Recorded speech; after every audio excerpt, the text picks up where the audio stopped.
Kun raadiyoo sagalee Oromooti.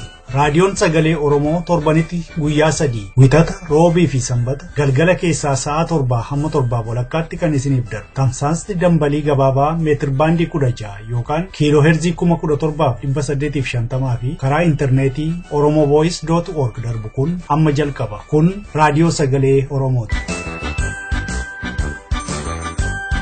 Dhaggeeffattoota keenya kabajamoo akkam jirtu? Kun sagantaa keenya Hagayya 17 bara 2015ti. Har'a qophiilee lama qabna. Qophiin keenya Addaa, gaaffii fi deebii Ob Tsaggaayee Araarsaa waliin taasifame kutaa lammaffaa qabatee dhiyaata. Kan itti aanee dhiyaatu sagantaa Afaan Ingiliffaa Oromia Insightidha. Hunda dura kan dhiyaatu oduudha. An kanan isin keessummeessu Ayyaantuu Dameeti. Amma gara oduuttan isin dabarsa. Akkam oltan oduu saati kanaaf qabnu sin dhageessisa Dhaabasaa Waaqjiraati. Miseensota maqaa diiyaasporaatiin Itoophiyaa seenan keessaa kaansaanii kanneen haadha warraa isaanii hiikanii qabeenya isaanii saamanii biyyatti seenan ta'uu saaxilame. Odeessi ministeera dhimma alaa Itoophiyaa irraa nu ga'e akka ibsutti kanneen maqaa diiyaasporaatiin Itoophiyaatti deebi'an keessaa gariin isaanii haadha warrootii isaanii eega hiikanii booda qabeenya isaanii saamuudhaan gara biyyaatti warra baqatan. Maqaa isaanii nageenya isaaniif dha'uun kan hin barbaachifne dubartoonni ministeera dhimma alaa Itoophiyaa keessatti argamanii bu'aa himatan akka ibsanitti abbootiin warraa isaanii eega isaanii kanii booda qabeenya gamtaatti qaban saamanii Itoophiyaatti baqatan. Haala kanammoo ministeerri dhimma alaa Itoophiyaa haala mijeessuudhaan yakkamtoota kan ittiin jedhan kanneeniin simatee jira. Kaansaan immoo biyya keessatti galuudhaan qonnaan bultoota irraa erga lafa fudhatanii booda lafa sana gurguratanii gara biyya alaatti kan deebi'an ta'uun saaxilameera. Mootummaan Itoophiyaa namoonni diiyaasporaa alarraa Itoophiyaatti galan investoroota qabeenya isaanii biyyattii keessatti hojiirra oolchuuf galan jecha himaa turuu isaanii kan yaadatamu. Iyyaaloti magaalaa Finfinnee keessaa immoo akka himanitti diiyaasporaa investimentiif dhufe otoo hin taane shuugar daadota shamarran barbaada biyyatti deebi'anii. Human Rights Watch jaarmiyaan hacking team jedhamu meeshaa ittiin odeeffannoo namoota hatan Itoophiyaatti gurgure jechuudhaan himate. Human Rights Watch akka jedhetti jaarmiyaan hacking team jedhamu mootummaa Itoophiyaa akka mirga lammiilee sarbuuf deeggarsaaf leenjii kennuusaa ragaa guddaa qaba. Haa ta'uti akka Human Rights Watch jedhutti jaarmiyaan hacking team jedhamu kun dhimma kana irratti qorannoon sirnaan akka gaggeeffamuuf deeggarsas ta'e ragaa gahaa kennee hin jiru. Jaarmiyaan hacking team kanaan dura sooftiweerii kompiitaraa kan ittiin dookumentii fi odeeffannoo namootaa cabsanii fudhatan mootummaa Itoophiyaatti gurguruusaa himamuun kan yaadatamu.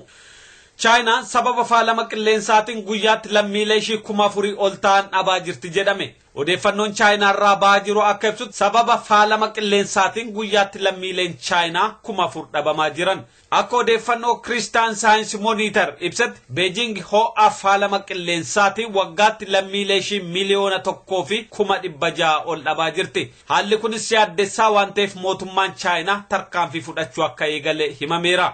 Xiyyaarri Indooneeziyaa kan biyya keessaa namoota 54 yaabbachiisee balali'aa ture tokko caccabuun gabaafame.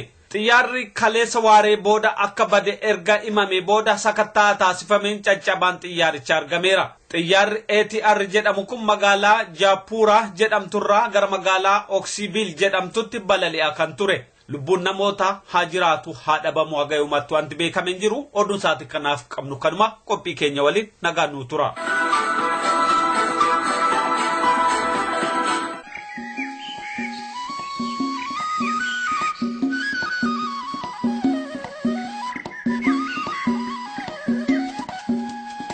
Fatima. Hawwaatti Zahraatti suntumatti himaati ida cappaatti wala hagaru laftaree tafanna.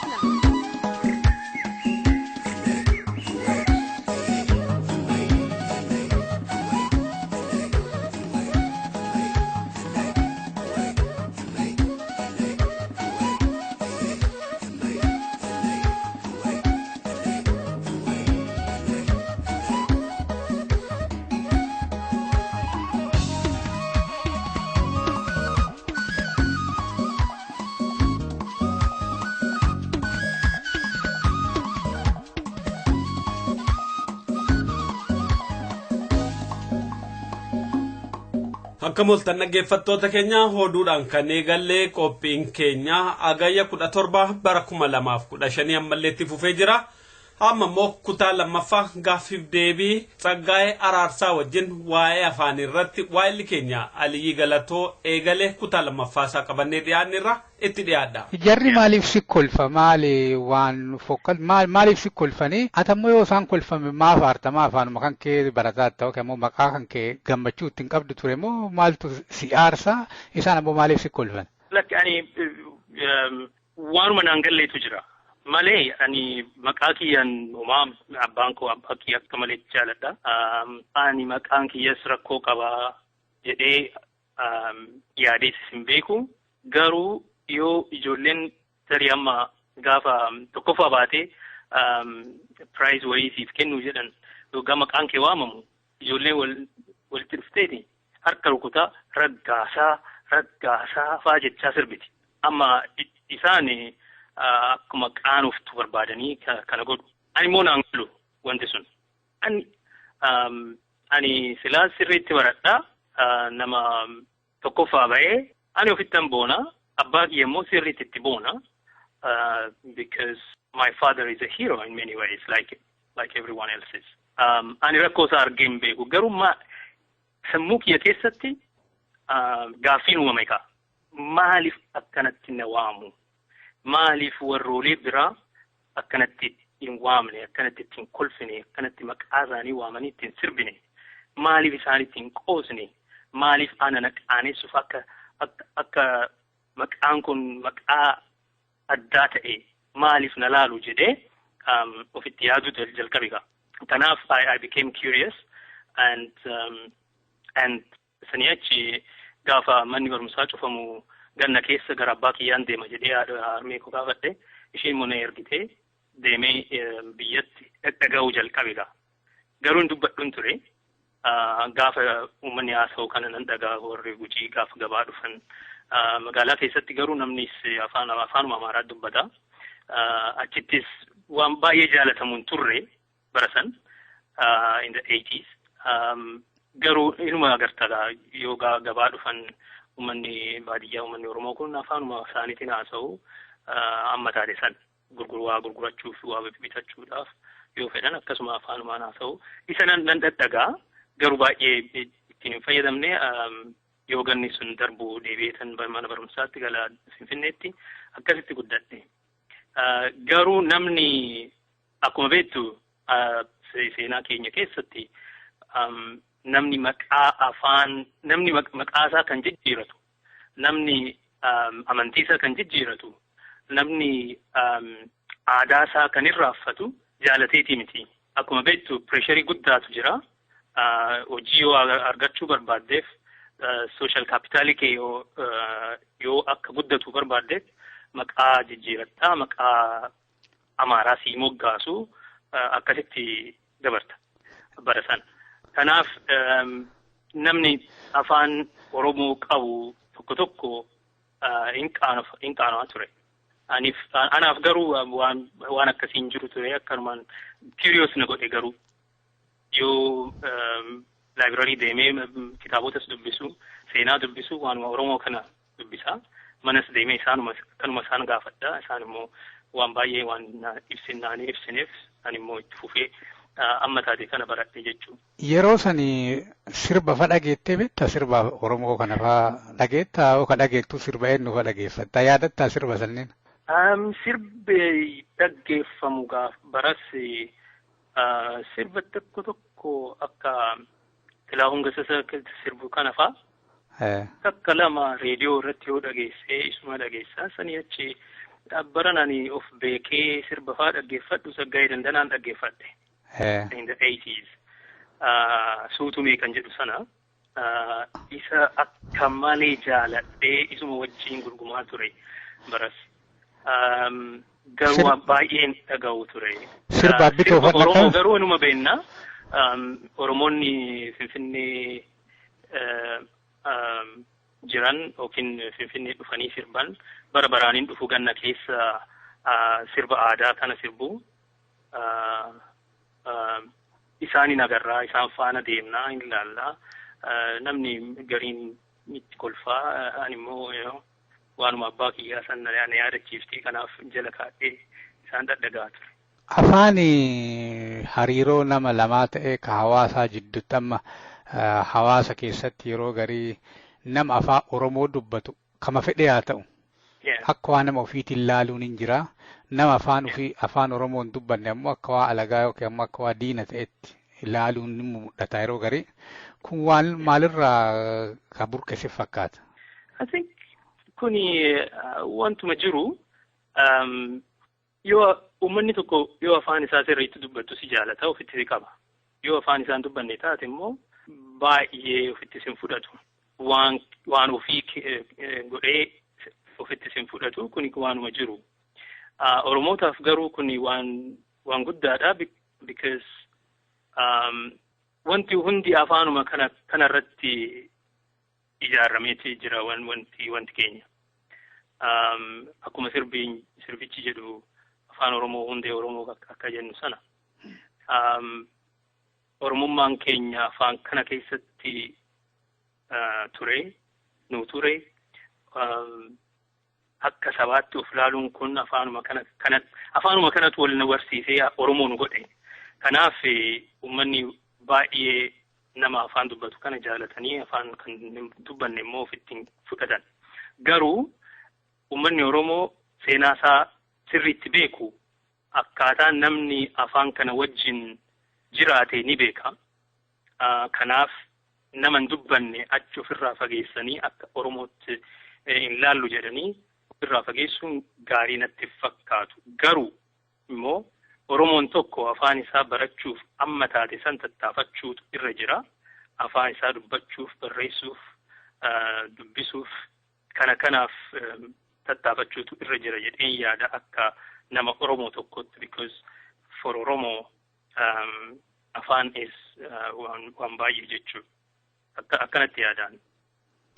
Garuu gaaf tokko amma uummanni tokko egaa afaan wallaalee booda afaan ofirraa dhabe booda iyyuu akka saba tokkotti of laala amma aboriginals in Australia, the Indians in America, the natives, or in Canada, long after they have forgotten the language, they still identify themselves as natives. Nutis kan keenyaan akkasiiti miti. Afaanuma irratti hundaa'e eenyummaan keenya, seenaan keenya, aadaan keenya isuma keessa jira. Afaan hin duune amma ammaadetti. Kun waan guddaadha. Yoo ilaalte amma baduu turre jiru ture akkaataa sirnicha nutti labsetti dur labsiidhaan jedhanii Haile Sillaaseen fa'aa afaan kanaan barsiisuun hin danda'amu. Afaan kanaan waldaa ittiin tajaajiluun hin danda'amu jedhanii biyyattii irraa balleessuuf barbaadan garuu sun hin taane. Kanaaf afaanichi waan guddaadha Oromootaaf. Kanaaf namni afaan hin beekne akka Oromoottis baay'ee namatti fayyadamu ta'uu hin danda'u. Uummannis immoo ofitti siqsee akka Oromoo tokkotti ofitti qabachuu waan danda'u natti fakkaatu. Amma ammaatitti garuu akkas ta'uun hin jiru ture akkas gaa dubbiin amma. Namni yeroo baay'ee namni Oromoo yeroo bakka tokkotti yeroo isaa waliin dubbatu namni biraa dhufe yookiin afaan Amaaraa dubbatu yookiin immoo afaan Faranjii dubbatu dhufe namni martuu afaan Oromoo dhiiseeti afaan Amaaraa fa dubbata fa jedhanii attam wanti akkasiis mudatee beekaa yoo ka ta'u taate maaliif akkas ta'a jaalala ilma namaatiin qabaniif akkas moo afaan biraa ka afaan Oromoo caale dhufee jennaan namni martuu afaan jijjiira. Amma afaan kamiyyuu afaan Oromoo akkamitti caala? Afaan tokko afaan kan biraa akkaataan itti caalu waan hin beeku. Tsaggaayee Araarsaa mudannoo fi muuxannoo isaa kan nu qoodu kana qophii keenya roobii kan mala jireenyaa keessatti qabannee dhiyaanna. Har'aaf qophii addaan qabannee dhiyaanne kanuma gara Oromia Insight sin dabarsa.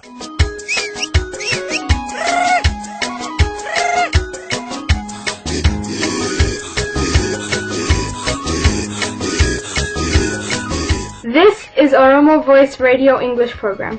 Oromo Voice Radio is broadcasting to Oromia at 16-meter band or 17,850 kilohertz or on oromovoice.org website. OVR broadcasts Oromia Insight program every Monday for 15 minutes at 7:15 p.m. Oromia local time. Welcome to Oromia Insight program.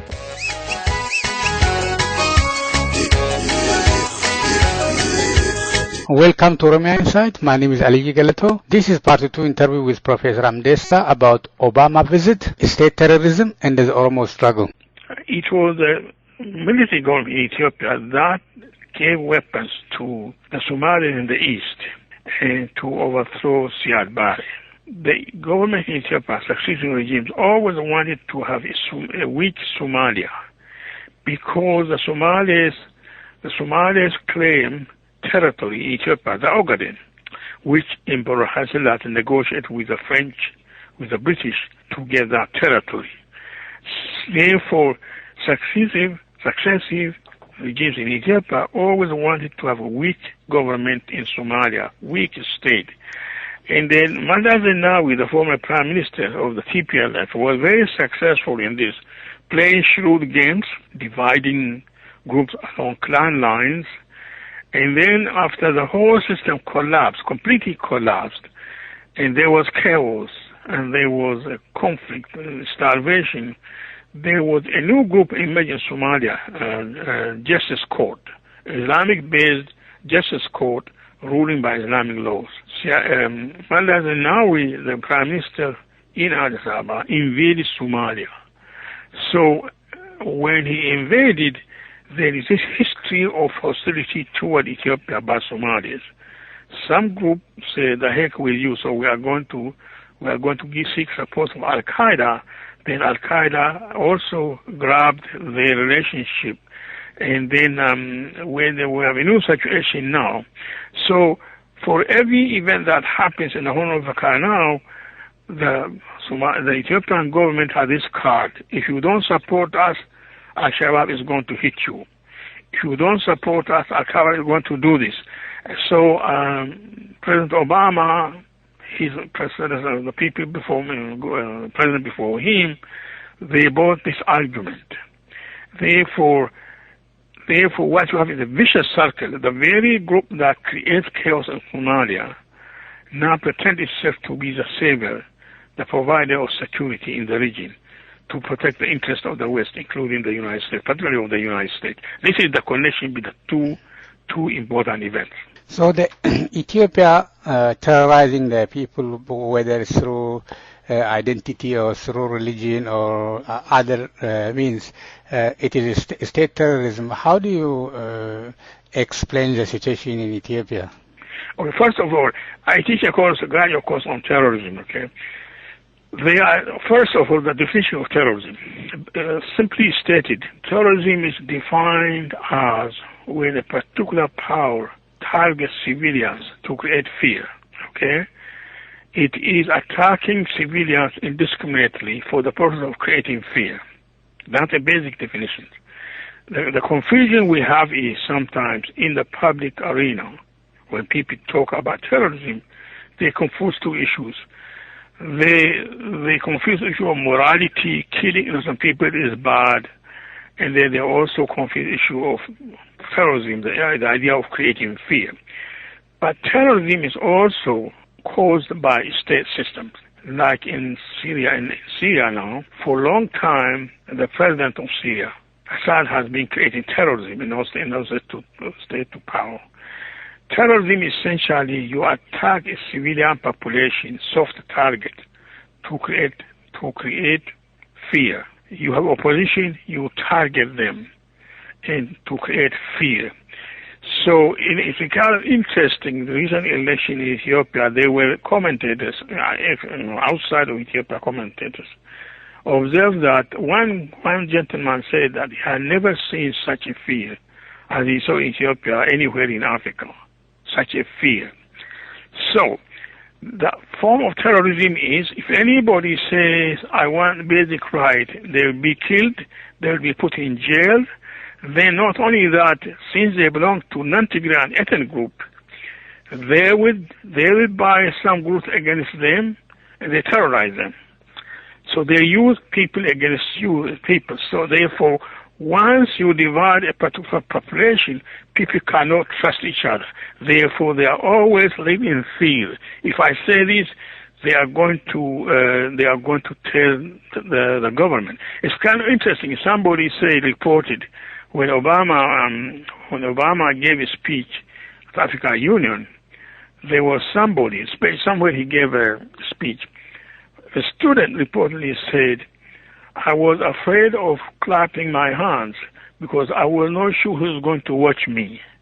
That is the essence of terrorism. The population is terrorized and forced, and since they don't have any other options, since if they don't for the government, they may lose their jobs, their children may be targeted, therefore they give up. And the Soviet Union ruled for 80 years in this form. Places like East Germany ruled in this way for 40 years, using family against family, friends against friends, and then you create atmosphere of fear so that people cannot trust anybody. They cannot express themselves. So Ethiopia is a terrorist organization, a terrorist state. Finally, also historically, there are more people killed by the state in the name of security than the actual non-government terrorists. I repeat, historically, there are more people killed by the state, by the government, than those who are being killed by anti-government forces.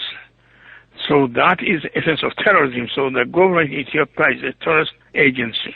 So the cynical side of President Obama, why visit Ethiopia when thousands of people are in jail, this state where there will never be fair and free election and the people are terrorized? I have not talked to him. I don't think he will talk to me. Therefore, I don't know. I don't know. I'm nobody to him. People like me, little guys, nobody to people like him. I think my best analysis from far away is this. He's the first African-American president. His father is from Africa. I think somebody told him, or he himself thought, maybe as a president, he needs to visit this state, Kenya. He needs to visit African Union. So it seems to me, for me, this is for the history book record. And of all things, the most offensive thing was for him to stand beside Hailemariam Desalegn. Hailemariam Desalegn was in charge of the South, or there was a Ahwasa massacre. This is a killer, okay? He stands beside him that we don't want this government to be overthrown by people who are not elected. This is officially elected, democratically elected government. This is the most offensive things. You know, let me say about Obama. I have been enamored. I admired him from the day he wanted to run. He's a brilliant man. He has shown good intentions. He has good judgment. And I think he has done great things for the United States.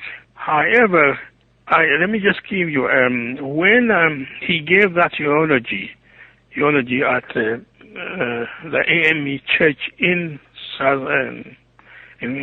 Charleston, South Carolina, I was in Portland, Oregon for vacation. And I knew he was going to speak, so I got up in the morning, so I watched on TV. And he gave this brilliant speech, eulogy. He weaved in history, theology, theory, and the Confederate flag, the oppression in the South. Then he completed his eulogy by singing The Amazing Grace. I cried several times. I was moved by his speech. I also thought in my heart, will there be a day when somebody can speak for our people back home in this manner? And I never thought he would visit Ethiopia, stand beside Hailemariam, and then declare that this government is officially elected.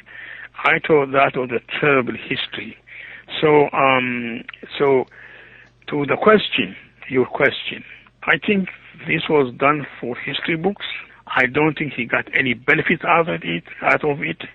It was disgrace, and I think now for me, Obama is just another politician. How should Oromo respond to the declaration of war against their basic interests? Here is the big issue for Oromos. You and I know, the Oromos went through dramas over the last 2 decades. Okay?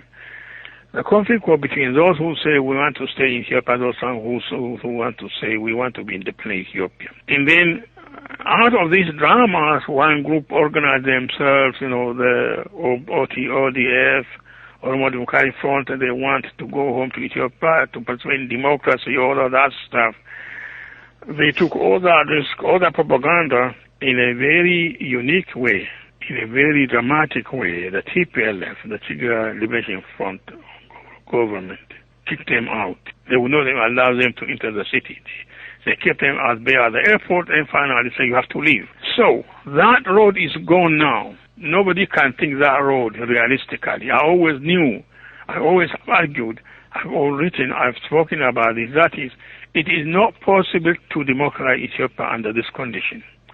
In order to make a difference in Ethiopia, you need to have enough power to make a difference. You have to leverage power. To do that, you have to organize yourself. You have to be united. You have to really sit down and think hard about your predicament, the predicament of society. If any time is important, this is the most important time in my view. Therefore now the Oromos have 2 choices. One is you work hard, you become united, you create systems of resistance. Different ways. There are different ways of doing this. Or you give up and look the other way, oppression goes on. And these are the 2 choices Oromos have. Now, I myself have spent my best years of my life trying to help Oromos to present their case at international level. All the things I have worked for, all the things I have lived for, all of them crumbled because of the OLF conflict with the Oromo Liberation Front. The past is past. There is a saying in Oromo language. There's no use of crying for the spilled milk. Spilled milk is gone. You have to lift up, you have to pick up the packet and then work with what you have, what is left over. I think there is more left from the crisis in Oromo. There is still a lot of potential. Really, the Oromos have to think now. The so-called intellectuals, the corrupt branch, the so-called Liberation Front, completely corrupt bunch. This is a time where an average Oromo has to sit down and think. This is a time you have to organize at grassroots level, between individual, between community and community. It is a long road. So the choices are you either look the other way, the oppression goes on. Or you organize yourself like the Kurds, like the Palestinians, then you tell your stories. You show your sufferings. You reveal your sufferings. You tell the world about your sufferings. The Oromos have never been able to do that. We are about to run out of time. Finally, is Oromo Ethiopia? If not, why Oromo care about Ethiopia in the first place? But the problem is the Palestinians cannot ignore talking about Israel, the Israeli government, the Israeli state, okay? Because they are occupied. The Kurds cannot stop talking about Arabs in Iraq and then the Turks in Turkey because they are occupied. Therefore, Oromos have to relate to the Ethiopian or the Abyssinian or the Habasha community in those terms. It's not useful to say that Ethiopia does not exist. It exists. But it is useful to say that we are oppressed, we are not Ethiopians, we are Oromos, we are colonized people. History shows us, experience shows us, we cannot run away from there. So therefore, currently what the Oromo needs to do is learn from other groups, the Palestinians, the Kurds, other oppressed groups. Oromos are not the only oppressed. Therefore, the problem with Oromo movement is ignorance, and the lack of vision, a lack of determination. These have to be reversed. Wow, that's very interesting. Thank you, Professor, for coming and sharing your experience. I hope we will come and have another discussion on different topics. Thank you very much. Thank you very much for inviting me.